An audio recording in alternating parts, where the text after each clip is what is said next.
eso quiero compartir en estos minutos una palabra que estuve meditando en el Salmo capítulo 56. En el Salmo capítulo 56 es una palabra que estuve meditando y me fue de bendición. Espero que para vos en esta noche te sea bendición y te quedes con algo que el Señor quiere decirte. El Señor siempre tiene cosas para decirte, ¿no? Y bueno, el Señor me lo dijo en ese tren, en esa estación, viajando en el tren, y también me lo dice día tras día, ¿no? El Señor te dice que te ama, que está con vos siempre. Y como dice este salmo, dice oración de confianza al músico principal, dice un subtítulo, ¿sí? Que tal vez en otra aplicación en el papel lo tenemos, dice sobre la paloma silenciosa, y se cree que esa paloma silenciosa es David mismo, porque en el 55, versículo 6, dice, ojalá tuviera ala como el de paloma, ¿no? Dice, en paraje muy distante. Mitán se cree que era un término literario o un tipo de melodía. Mictán de David dice, cuando los filisteos le prendieron en Gad. Dice, versículo 1, ten misericordia de mí, oh Dios, porque me devoraría el hombre. Me oprime combatiéndome cada día. Todo el día mis enemigos me pisotean, porque muchos son los que pelean contra mí con soberbia. El 3 dice, el día que temo, yo en ti confío. ¿Estamos ahí? En Dios alabaré su palabra. En Dios he confiado, no temeré. ¿Qué puede hacerme el hombre? Todos los días ellos pervierten mi causa. Contra mí son todos sus pensamientos para mal. Se reúnen, se esconden, miran atentamente mis pasos, como quienes acechan a mi alma. 7 dice, pésalo según su iniquidad, oh Dios, y derriba en tu furor a los pueblos. El 8 dice, mis huidas tú has contado, pon mis lágrimas en tu redoma.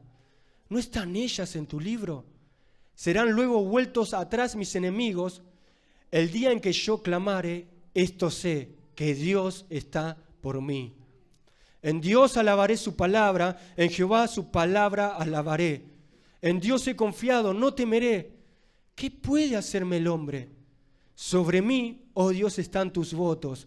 Te tributaré alabanzas, porque has librado mi alma de la muerte y mis pies de caída, para que ande delante de Dios en la luz de los que viven, o en otra versión dice, en la luz de la vida. Amén.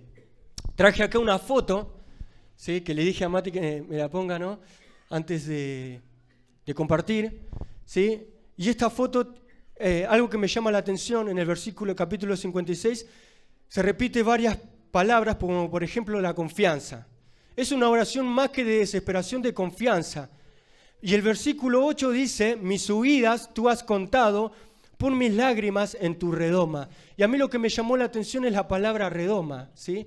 En otras traducciones de la Biblia nos habla de recipiente, nos habla de frasco, nos habla de odre o incluso de botella, ¿sí? Y un redoma era, en la antigüedad lo que tenemos en la foto en el lado izquierdo, es como una especie de recipiente con manija, ¿sí? Donde tenemos el pico y abajo tenemos la parte más ancha, ¿no? Jarrón, como un jarrón, exactamente, donde en la antigüedad se podía cargar tanto perfume, agua, se podía cargar aceite, ¿sí? Y en el lado derecho tenemos lo que es la redoma, el laboratorio. Yo me acuerdo que en la secundaria tenía laboratorio, una materia, ¿no? Que no me acuerdo qué hacíamos, pero bueno, teníamos la materia y estaban esos frascos, ¿sí? De laboratorio, que la diferencia es que en la derecha no se ve en la foto bien, pero también se usa para poner sustancias, aceite, químicos, ¿no? En laboratorio, agua, y tiene las marquitas, las rayas, ¿no? Para los mililitros, los litros para ver, ¿no? Las rayas, y específicamente uno puede calcular cuánto tiene que agregarle en el lado derecho, ¿no? Y en el lado izquierdo tenemos eso, esa foto antigua. Bueno, me acuerdo que en la heladera, todavía tenemos la botella esa, ¿no? De agua, que no carga mucha agua, pero es un poco chatita así, después de vidrio, ¿no? Donde ponemos agua y te cargas un vaso de agua, ¿no? Pero bueno, algo así. ¿Me siguen con esto? Tenemos esa botella, ¿no? Y a mí me llama la atención, como compartíamos en esta oración de confianza que hace David, quiero hablarte acerca de la confianza que tenemos en Dios. Y que Dios tiene un redoma. Acá el versículo 8, que me llama la atención, nos habla de que Dios tiene un recipiente donde David, metafóricamente hablando, está diciendo, Dios, mis subidas, que yo iba de allá para acá, mis idas y vueltas, tú has contado. Pon mis lágrimas en tu redoma. Y sabes que la vida cristiana es eso. La vida cristiana es una ida y vueltas. Uno puede decir la vida es voy y vengo, ¿no? De búsquedas y de encuentros, o como lo decía el predicador, el famoso predicador de Eclesiastés 3, es una vida de tiempos y tiempos. Tiempo para hacer esto y tiempo para hacer lo otro. Y nosotros como hijos de Dios también podremos de alguna manera identificarnos con este salmo y podemos pensar en esto, hermanos. ¿Cuántas veces nosotros estuvimos pasando por un momento complicado? Estuvimos allá, estuvimos en tal lugar, vinimos para acá, pero Dios nunca nos ha abandonado. Dios nunca nos ha abandonado. Me pasaba a mí. Estaba tomando en aparte un tren y el Señor me tocó con esta canción, con esta alabanza. Y el Señor me quebrantó porque estaba pasando por un momento difícil. Podés llamarlo proceso, podés llamarlo temporal, como a vos te guste, pero la palabra de Dios nos llama a que nosotros es necesario el pasar momentos de dificultad. Y David, como estamos compartiendo, desde el versículo 1 dice, ten misericordia de mí. Y leíamos el subtítulo que no es inspirado, pero nos habla del contexto donde fue escrito este salmo. Y se cree que David, ¿sabe de cuántos años tenían? Aproximadamente 20 años cuando escribe este salmo, con el Salmo 34. Era un joven de 20 años y él sí pasó sus idas y vueltas durante 10 años. Ya capítulo 16 de Primera de Samuel dice la palabra de Dios que él fue ungido rey, pero había otro rey. ¿Se acuerdan? Sé que los niños también que están viendo sobre los reyes saben, el rey Saúl. ¿Me siguen, hermanos? Que lo quería matar a él. Entonces estaba huyendo de un lugar a otro y dice la palabra de Dios en el capítulo 21 del primer libro de Samuel que él va a una ciudad que se llama Nob. Ya de edad de 20 años ya había matado al gigante y Saúl por celos lo quería matar de su propia casa, de su propia familia, de su propio pueblo. Este rey lo quería matar. Y dice que fue al tabernáculo donde estaba puesto allí en ese lugar que era Nob, y estaba el sumo sacerdote de aquel tiempo que era el bisnieto de Elí. Y dice la palabra de Dios que entró en su presencia y le pidió los panes consagrados, y también estaba en ese lugar la espada con la cual David, la espada de Goliat, con la cual él había matado al gigante, ¿sí? Y en ese tiempo el arca no estaba en ese tiempo, sino que estaba en una casa de un tal llamado Abinadab, ¿sí? Capítulo 7 de Primera de Samuel. Y en ese contexto, hermanos, ¿qué pasó? Así cuando se presentó con ese sumo sacerdote, dice que había un edomita, que era un oficial del ejército de Saúl, que estaba ahí. El enemigo estaba ahí, y David lo vio, le dijo, dame los panes consagrados. Bueno, y el sacerdote le dijo, bueno, pero vos y los que están con vos se purificaron, no estuvieron con mujeres, dice la palabra de Dios, ¿no? Y él dice que no estuvimos, dame los panes consagrados. Bueno, y dice en el capítulo 22 que este Ahimelech, este sumo sacerdote, consultó a Dios y Dios le dijo que sí, que le dé los panes, ¿sí?, consagrados, los panes de la proposición, los panes de la presencia de Dios a David. Luego de esto tomó los panes y tomó la espada de Goliat y se fue y huyó a Gat, la ciudad donde era la ciudad de origen de Goliat. En los filisteos, estuvo con los filisteos, y dice la palabra de Dios también que estuvo con un tal rey que se llamaba Aquis, que era el rey de Gat, y bueno, dijo, bueno, voy a huir de Saúl, ¿sí? Ya mis propios hermanos me están persiguiendo. David tenía 20 años, hermanos, Fijémonos y pensemos en esto. Voy, agarro la espada, se fue con la espada, se fue con los panes, bueno, me voy allá a Gat, ¿sí? Capaz no me reconocen. La palabra de Dios dice que su fama se extendía, la fama de David, porque Dios estaba con él. Saúl vez tras vez quería matarlo, pero Dios estaba con David. Y dice la palabra de Dios que bueno, llegó a aquel lugar y escucharon los filisteos, ¿este qué hace acá? Este no es David, dijo, aquel que mató, que cantaban que Saúl mató a 1000 y David a sus 10.000, ¿qué hace acá? Y lo llevaron, y dice que David se preocupó y tuvo temor delante de esas personas y lo llevaron ante el rey. ¿Y David qué hizo? Dice la palabra de Dios que mudó su semblante, se dejó caer la baba y se hizo pasar por loco, gritaba en las calles, porque se cree en el mundo antiguo, se creía en ese tiempo que aquellas personas, ¿sí? Y lo voy a leer acá para no decir, lo tengo acá anotado, en el mundo antiguo se consideraba a los enajenados mentales un mal presagio. Y David tenía en claro esto, era astuto, ¿no? No se les hacía daño. David dijo, me voy a hacer el loco porque me van a matar, entonces no, me hago el loco. A menos que los dioses se enfurecieran, ellos no le hacían daño. Y se creían eso los filisteos. Había otro loco y bueno, y lo llevaron ante el rey y el rey no lo reconoció. Y dice la palabra de Dios que dijo el rey, ¿qué hace este loquillo acá? Ya tengo demasiados locos en mi ciudad, en mi pueblo, para que venga otro loco ahí, acá, estar acá. Y huyó, lo echaron y luego David dice que estuvo en una cueva, la famosa cueva de Adulán.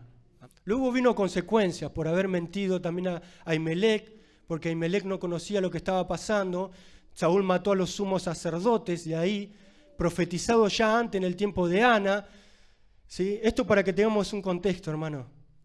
Y dice la palabra de Dios que fue librado. Y en este contexto, David escribió este salmo de confianza. Nosotros también, al igual que David, hermanos, vos me podés decir, bueno, yo no tengo enemigos, ¿sí?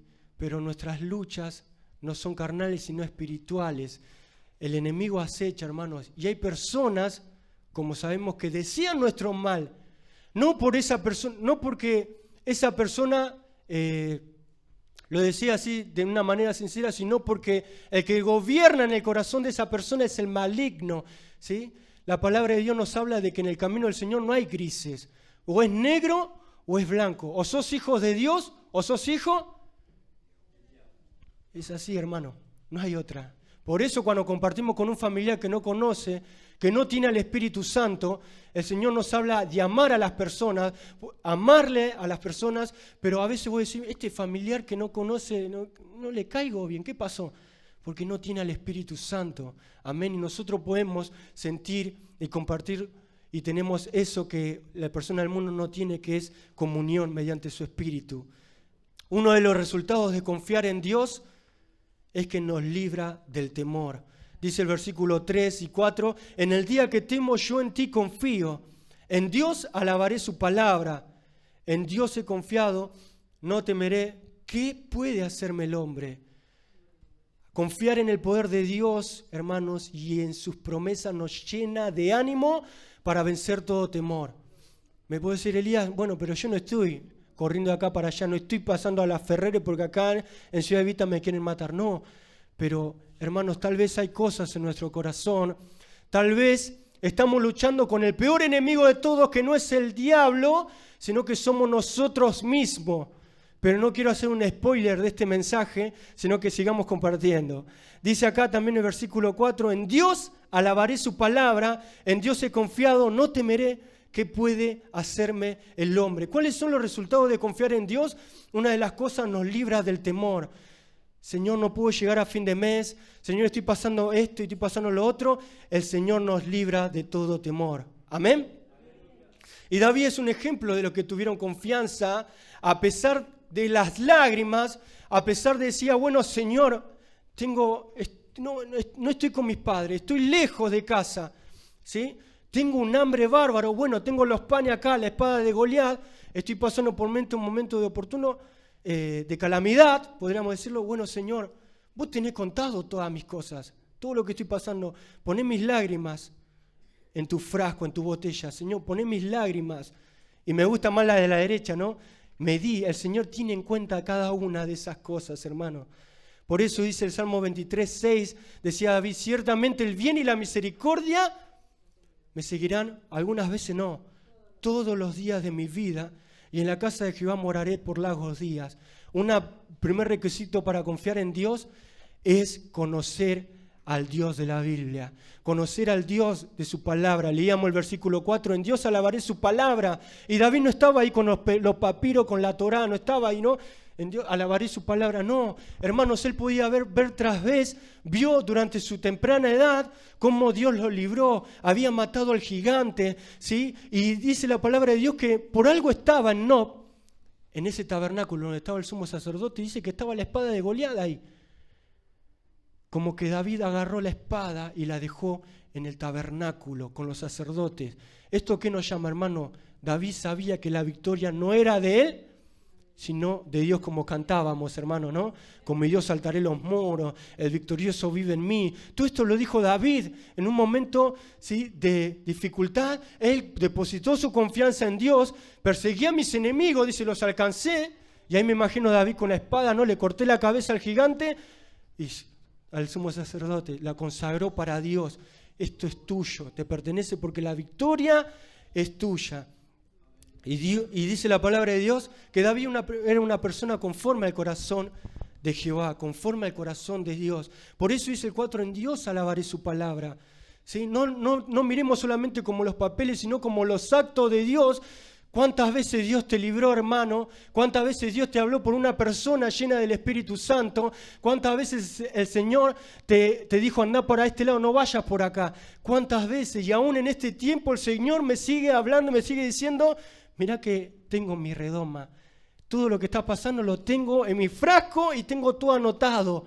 Todas las cosas, hermano. Por algo David decía más adelante en el Salmo 139, dijo, Señor, por detrás y por delante me rodeaste. Una persona también que pasó un momento de aflicción, de llantos, de lágrimas, fue Ana. Como estábamos compartiendo en el primer libro de Samuel, dice que Penina se burlaba, la otra esposa de Elcana. Se burlaba porque no podía tener hijos, hermano. Era tremendo. Y dice 1 Samuel 1:7, año tras año sucedía lo mismo. Penina se burlaba de Ana mientras iban al tabernáculo.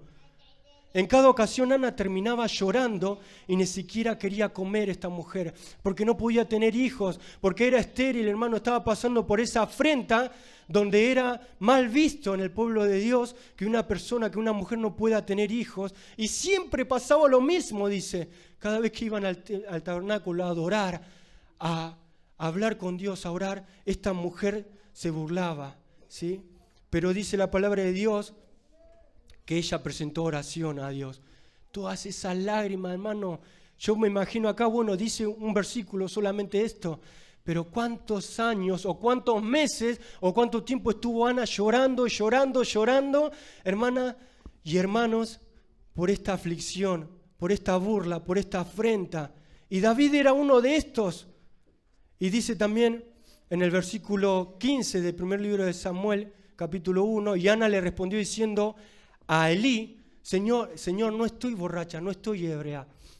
Yo soy una mujer atribulada de espíritu, no he bebido vino ni sidra, sino que he derramado mi alma delante de Dios. Y el 19 dice, al día siguiente madrugaron y después de adorar al Señor volvieron a su casa en Ramá. Luego Elcana se unió a su esposa Ana y el Señor se acordó de ella. El Señor se acordó de ella. Señor, si vos me das este hijo, no va a pasar navaja sobre su cabeza, va a estar acá, ¿sí?, en el tabernáculo sirviéndote siempre.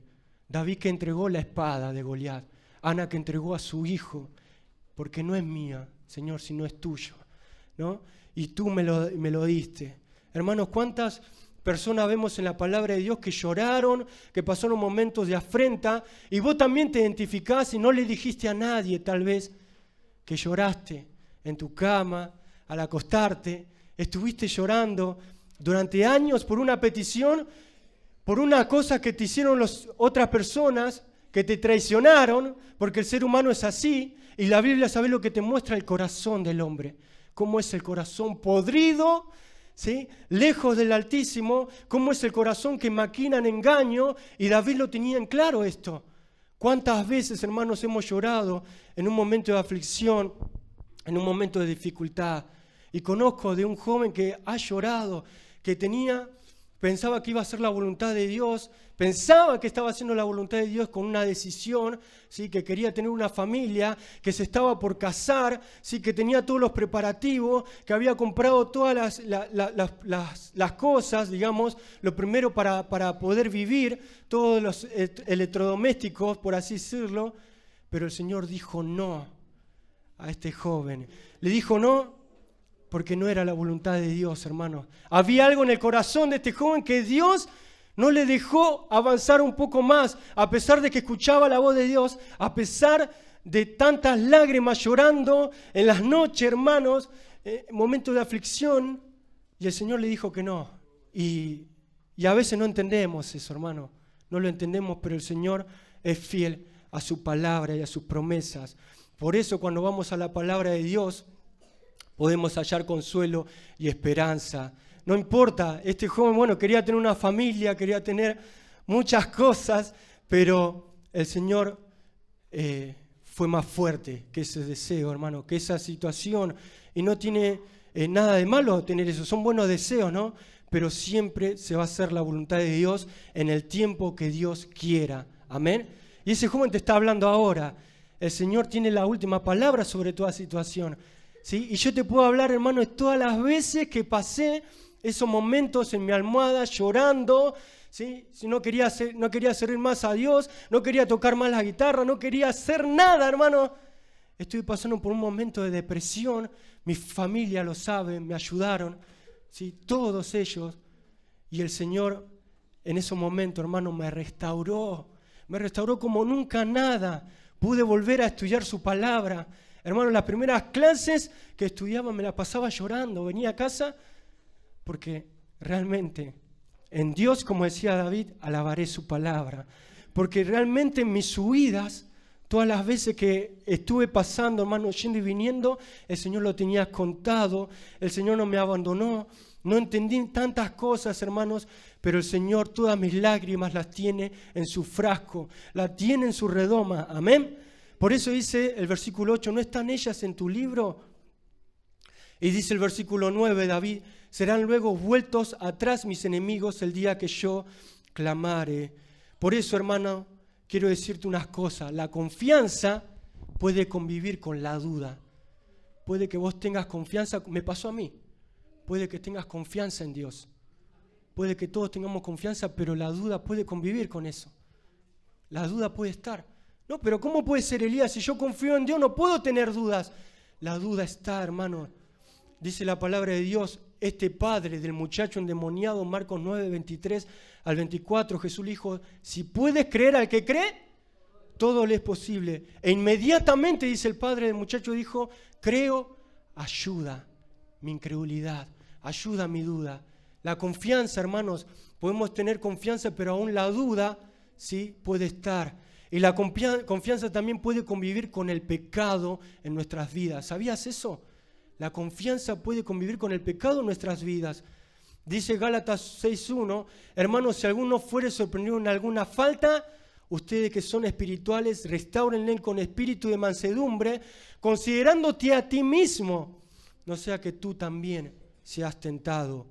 Primera de Juan 1:8 al 10, si decimos que no tenemos pecado, nos engañamos a nosotros mismos y la verdad no está en nosotros. Pero si confesamos nuestros pecados, Él es fiel y justo para perdonar nuestros pecados y limpiarnos de toda maldad. Si decimos que no hemos pecado, le hacemos a Él mentiroso y su palabra no está en nosotros. Hermanos, somos pecadores, ¿no?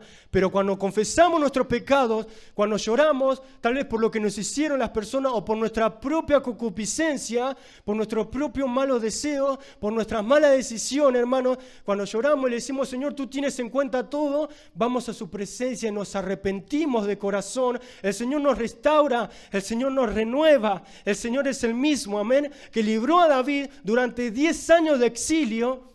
estuvo pasando por momentos de dificultad y aún así, hermanos, el Señor puede restaurarnos, amén. El Señor puede levantarnos, la confianza puede convivir con la duda, con este momento de aflicción y también con el entendimiento incompleto de las verdades de Dios. Dice 1 Corintios 13, 8 al 12, el amor nunca deja de ser, algo que compartía mi mamá también acerca del amor, pero las profecías se acabarán y cesarán las lenguas y la ciencia acabará, porque en parte conocemos y en parte profetizamos. Decía Pablo, mas cuando venga lo perfecto, entonces lo que es en parte se acabará. Cuando yo era niño, hablaba como niño, pensaba como niño, juzgaba como niño, mas cuando ya fui hombre dejé lo que era de niño. Ahora vemos por espejo oscuramente, mas entonces veremos cara a cara. En ese tiempo no había espejo, sino que era un bronce el espejo, donde se veía claramente, se veían, pero oscuramente en ese tiempo, ¿no? Ahora conozco en parte, pero entonces conoceré como fui conocido. ¿Cuántos tienen confianza en Dios?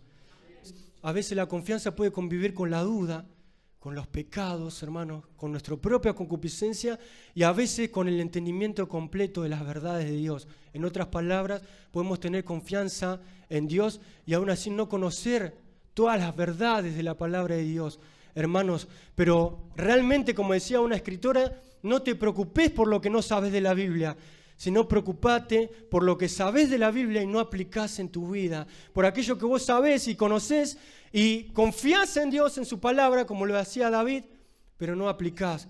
Y el Señor te dice, de la misma manera, de que depositemos nuestra confianza en Él. Por eso David decía, el día que yo clamare, serán vueltos atrás mis enemigos, y una cosa sé, que Dios está conmigo, dice el versículo 9. Dios está por mí, amén. Por eso, una de las maneras que obtenemos confianza es al creer en la palabra de Dios, como compartíamos, y al aceptar las promesas de Dios. Jesús dijo que de tal manera amó Dios al mundo, que ha dado a su Hijo unigénito, para que todo aquel que en Él cree no se pierda, amén, mas tenga vida eterna. Esa vida eterna, hermano, no es cuando vayan al cielo, sino ahora yo puedo experimentar la vida eterna. Viviendo en el Espíritu también tengo confianza. Al creer en la palabra de Dios tengo confianza. Al aceptar las promesas de Dios, lo que el Señor me dice en su palabra, Señor, yo lo acepto, lo creo en tu nombre, tengo confianza en Dios. Por eso dice el 10, en Dios alabaré su palabra, en Dios su palabra alabaré. En Dios he confiado, no temeré. ¿Qué puede hacerme el hombre?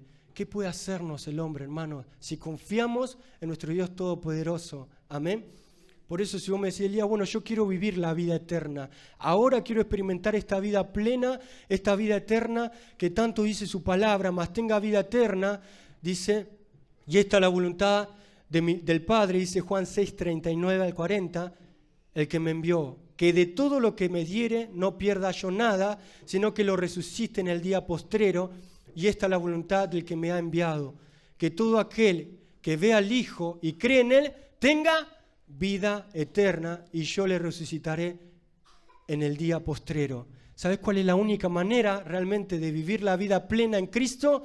Es viviendo en el Espíritu Santo de Dios, santificándonos, consagrándonos, dejando que Él obre en nuestras vidas, hermanos, dejando realmente que el Señor trabaje a través de su palabra, a través del agente activo que es su Espíritu Santo, y que cada día, a través de lo que el Señor nos hable, podamos alabar su palabra como lo hacía David, y podamos decir, Señor, en ti he confiado, no temo lo que me pueda pasar, lo que pueda venir. Gloria al nombre del Señor. Por eso, hermano, la redoma de Dios es ese recipiente donde Dios guarda las lágrimas y los suspiros de sus hijos. Gloria al nombre del Señor. Representa el cuidado y la atención de Dios por sus hijos. Jesús dijo, todos los cabellos Dios los tiene contados. Dice el Salmo 147 que Dios llama a cada una de las estrellas por su nombre y que Él sana a los quebrantados de corazón. Me ha pasado, hermano, seguramente a vos también, y el Señor nos sana y nos restaura. Dice la palabra de Dios esto, que es como que Dios tuviera este recipiente especial donde guarda cada expresión de dolor, tristeza o angustia. Gloria al nombre del Señor. Por eso, Decía un comentarista que él cuenta nuestras subidas o las vueltas inquietas que damos durante la noche, o nuestro girar de un lado a otro en nuestra almohada, ¿no? A veces nos levantamos, no podemos, el Señor cuenta todo. A Él le importa tanto los detalles, nuestras lágrimas tristes, que podemos pedirle que las guarde en su redoma, en su frasco. Por eso, como un recordatorio, hermanos, para ir terminando, de que Dios está cerca de nosotros en nuestro momento de debilidad y dolor, tengamos en cuenta que Él lleva cuenta de cada lágrima que vertimos. Y Dios está atento de todos los detalles de tu vida y de mi vida. Amén. Aunque muchas veces no entendamos, digamos, Señor, no entiendo por qué me está pasando esto, podemos descansar en que Él, hermano, no nos abandonará. El Señor no nos deja. Podemos descansar en eso, hermano, y en que un día ese redoma, ese frasco, esa botella de Dios se va a volcar. Amén. Todas esas lágrimas que hemos llorado, dice la palabra de Dios que el Señor va a secar toda lágrima de los ojos y no habrá más tristeza, no habrá más muerte, no habrá más llanto ni dolor, porque todas esas cosas ya no existirán más, dice Apocalipsis capítulo 21, versículo 4. Si somos honestos, levantamos la mano y podemos decir, hay muchas veces que lloramos, muchas lágrimas, muchos momentos difíciles y no entendimos absolutamente nada de por qué estábamos pasando lo que pasamos. Pero la palabra de Dios nos habla de que el camino del Señor se trata de obedecerlo, de seguir sus pisadas, de crecer en la fe, y el crecer en la fe demanda confianza. ¿Estamos de acuerdo en eso? No podemos decir, bueno, creo la palabra de Dios pero no confío. Será verdad, la duda puede estar, pero mientras más yo busque del Señor, mientras más me santifique, mientras más lea su palabra, realmente más va a crecer mi confianza en este Dios poderoso que tiene todas mis lágrimas contadas, que tiene cada detalle de mi vida en su libro, y que un momento, cuando vayamos a su presencia, porque déjame decirte que si tu meta en esta vida cristiana no es ver el rostro de Jesús, estás perdiendo el tiempo. Porque ¿sabes cuál es nuestro destino? Esta es la vida eterna, dijo Jesús, Juan 17:3, que te conozcan a ti, Padre, y a tu Hijo, a quien has enviado. En los cielos vas a ver a Jesús cara a cara. Y encima te digo más, dice la palabra de Dios que Jesús se va a tomar un tiempo con vos, con cada uno, ¿no? Se va a tomar el tiempo, porque allá no hay tiempo, porque estamos en la eternidad, vamos a estar, y Dios va a enjuagar cada lágrima, y ahí vas a entender por qué lloraste, por qué pasaste lo que pasaste. En ese tiempo vas a estar con Dios para siempre, y dice su palabra que no habrá más muerte, ni tristeza, ni llanto, ni dolor, porque todas las cosas estas ya no van a existir más. Ese frasco, metafóricamente hablando, que nos habla de la omnisciencia de Dios, que Dios sabe todas las cosas que está pasando, que Dios está en todas partes, ¿sí? Y que Dios habita dentro tuyo también, porque somos templo del Espíritu Santo. El Señor conoce y un día vamos a tener las respuestas a todas nuestras inquietudes. Pero mientras tanto, vamos a la aplicación. No te vayas con solamente que un día vamos a tener esta respuesta, sino confía en el Señor. En este tiempo, hermano, confía en el Señor, que Dios te está cuidando. Amén. Dios te está cuidando, Dios te liberta.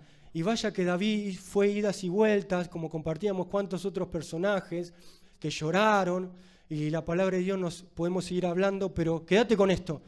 Amigo, confía en Él, que Dios te está cuidando. Por eso descansa en Él. Amén. Y algo que, para terminar, como compartía un pastor, un maestro de la palabra, su versión del Salmo 23, vieron que dice, Jehová es mi pastor y nada me faltará. Él decía, Dios es tu pastor, nada te falta. ¿Por qué? Porque Dios es tu pastor, porque Dios te cuida. Y luego decía, descansa en el Señor. Amén. Descansa y deposita tu confianza en Él, porque Él tiene cuidado de cada uno de nosotros.